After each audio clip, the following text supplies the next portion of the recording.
எனது வாழ்க்கையிலும் உங்களது வாழ்க்கையிலும் இறைவன் ஒரு கஷ்டமான காலத்தை கடக்கக்கூடிய சூழலை ஏற்படுத்தினால், ஒரு விஷயத்தை கொடுப்பதற்கு இறைவன் தாமதப்படுத்தினால், ஒன்றை புரிந்து கொள்ளுங்கள், அது இறைவனுடைய அருள். அது அந்த கஷ்டமான காலத்திற்கு பிறகோ அந்த தாமதத்திற்கு பிறகோ என்ன கிடைக்கும் என்பதை இறைவன் ஒருவனே அறிந்தவன்.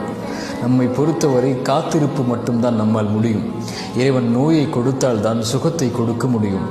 இறைவன் கஷ்டத்தை கொடுத்தால் தான் இன்பத்தை உணர முடியும். வழியை கொடுத்தால் தான் அந்த வழி மறைந்ததற்கு பிறகு வரக்கூடிய மகிழ்வை அனுபவிக்க முடியும். உலகத்தில் இருள் வந்தால் எப்படி வெளிச்சம் வருமோ, அது போன்று சிரமங்களும் கஷ்டங்களும் வந்தால்தான் அதற்கு பிறகு வரக்கூடிய நிலைமை இன்பமாக மகிழ்ச்சியாக மாறும். காரியங்கள் அனைத்தையும் அவன்தான் நிர்வகிக்கிறான். எல்லா பொருளின் மீதும் அவன்தான் ஆற்றல் உள்ளவனாக இருக்கிறான்.